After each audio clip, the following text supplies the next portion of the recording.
Hey everybody. Oh, I thought I'd just do a little clip of our potential second cut here. Of course, you see we didn't have time to get the bales off the field before the alfalfa started coming back up. We did get them stacked one on top of the other to save the twine anyway, but if we do cut it for hay, we will have to zigzag around through the bales, which is kind of crappy, but you know, you do what you gotta do.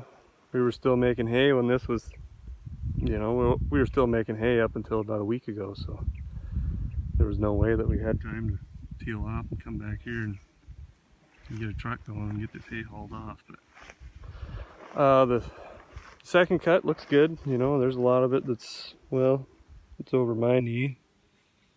My knee's down there, it's up to here.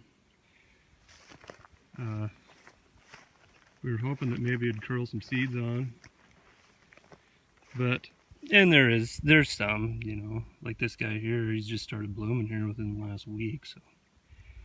The weather hasn't been particularly conducive to alfalfa seed growth, you know. It's a lot of times if you get a good alfalfa seed crop, it doesn't get very tall and the weather stays hot, then it'll start putting seed on real nice. But it's been cool enough over the last month that this just kept putting all of its energy into growth rather than seed production. So I imagine we'll be back down here in a week or 10 days and we'll probably cut it and bale it up. It's thick enough it's going to make a decent windrow. The first cut on this hay down here at this place was, well, it was just a little over 2 tons. I can't really guess as what the second cut will be for tonnage, but it's hard for me to gauge that. It seems like by the time you get it cut and cured and in a bale, it's shrunk and compressed quite a bit. But you know, it's good enough to get down here and get it.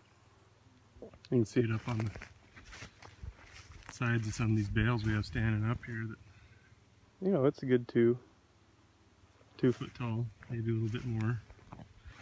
And it's pretty thick. Got some bindweed in it, of course.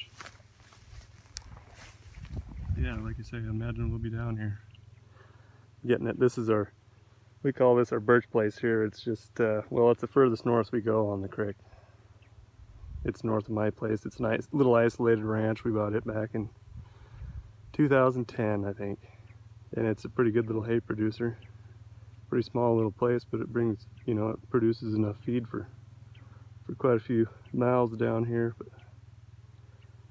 yeah, it's kind of looking forward to wrapping hay up, but it looks like we're gonna have to grease the stuff up and go back to work.